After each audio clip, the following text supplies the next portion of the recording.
What's up YouTube, it's Josh. Once again, it's time to do it with Hewitt. And in this video, I want to talk about the best way to warm up before your workouts. I see a lot of people still doing passive stretching before they train.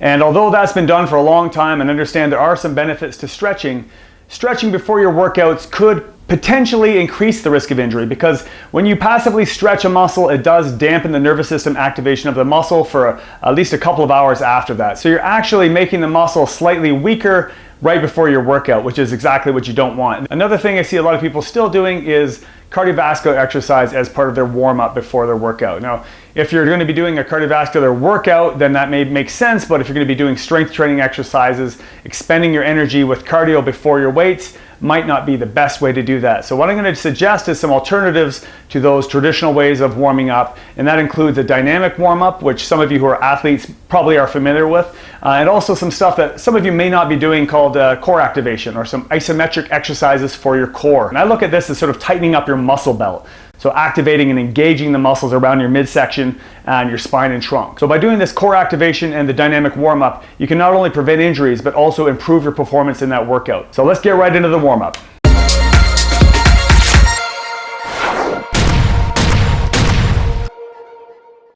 Okay, so we're starting off with the dynamic warm-up and we're beginning with high knees. With a dynamic warm-up, you want to be progressive, so starting with a low range of motion and low speed activities and gradually increasing the speed and the range of motion. So we're going from a walking high knee into a fast high knee. So we move from walking to skipping to jogging high knees. Now we're moving into butt kicks again, starting slow and gradually increasing the speed. So we're doing jogging butt kicks here. And then we're moving into single leg deadlifts. Now as you see, these can be performed stationary, but up in the top right you can see this can also be performed as a walking or a moving drill if you have a track to work with or a big open space at your gym, but I understand a lot of people have limited space to work with. Moving on to leg swings, reaching one arm towards the opposite leg. Now you don't have to reach down to touch your toes here. Try and stay nice and tall and just progress with a range of motion that you're comfortable with. Next up is the lunge with rotation. As a stationary drill, just perform reverse lunges. If you're doing this as a moving drill, perform regular walking lunges, but with each step, rotate or twist your upper body toward the leg that's leading while keeping your knee lined up over the foot.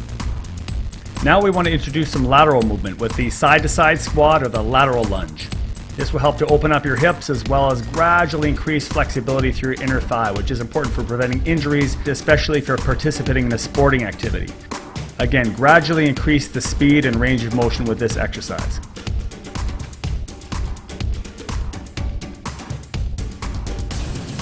And finally, we're going to finish off the dynamic warm-up with some arm circles for the upper body.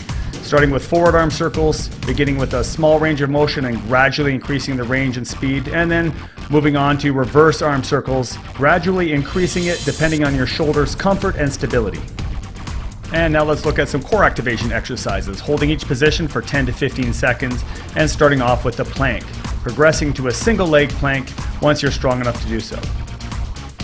And the second exercise is the upper back extension or prone cobra. Make sure that you externally rotate your arms at the sides of your body. Moving on to the flying dog, extending the opposite arm and leg, and think of making your body long rather than lifting your arm and leg up towards the ceiling. Hold each position and make sure you do both sides evenly.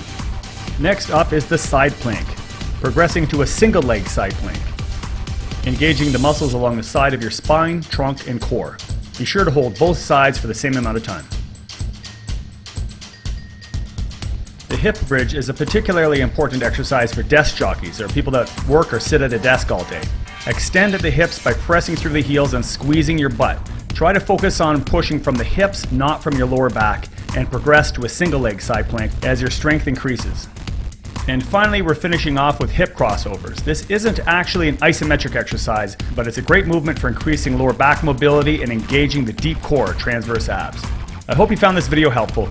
Give this warm-up a try, and until next time, stay strong.